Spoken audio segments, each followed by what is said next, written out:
വിശുദ്ധ മത്തായിയുടെ സുവിശേഷം 18-ാം അധ്യായം 15 മുതൽ 20 വരെയുള്ള തിരുവചനങ്ങൾ. പരസ്പരം തിരുത്തുക. നിന്റെ സഹോദരൻ തെറ്റ് ചെയ്താൽ നീയും അവനും മാത്രമായിരിക്കുമ്പോൾ ചെന്ന് ആ തെറ്റ് അവന് ബോധ്യപ്പെടുത്തി കൊടുക്കുക. അവൻ നിന്റെ വാക്കു കേൾക്കുന്നെങ്കിൽ നീ നിന്റെ സഹോദരനെ നേടി. അവൻ നിന്നെ കേൾക്കുന്നില്ലെങ്കിൽ 2-3 സാക്ഷികൾ ഓരോ വാക്കും സ്ഥിരീകരിക്കുന്നതിനു വേണ്ടി 1-2 സാക്ഷികളെ കൂടി നിന്നോടൊത്തു കൊണ്ടുപോവുക. അവൻ അവരെയും അനുസരിക്കുന്നില്ലെങ്കിൽ സഭയോട് പറയുക. സഭയെപ്പോലും അനുസരിക്കുന്നില്ലെങ്കിൽ അവൻ നിനക്കൊരു വിജാതീയനെ പോലെയും ചുങ്കക്കാരനെ പോലെയും ആയിരിക്കട്ടെ.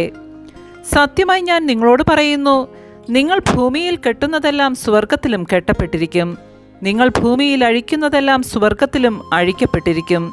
വീണ്ടും ഞാൻ നിങ്ങളോട് പറയുന്നു, ഭൂമിയിൽ നിങ്ങളിൽ 2 പേർ യോജിച്ച് ചോദിക്കുന്ന ഏതു കാര്യവും എൻ്റെ സ്വർഗസ്ഥനായ പിതാവ് നിറവേറ്റി തരും.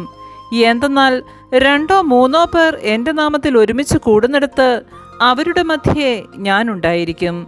നമ്മുടെ കർത്താവായ മിശിഹായ്ക്ക് സ്തുതി.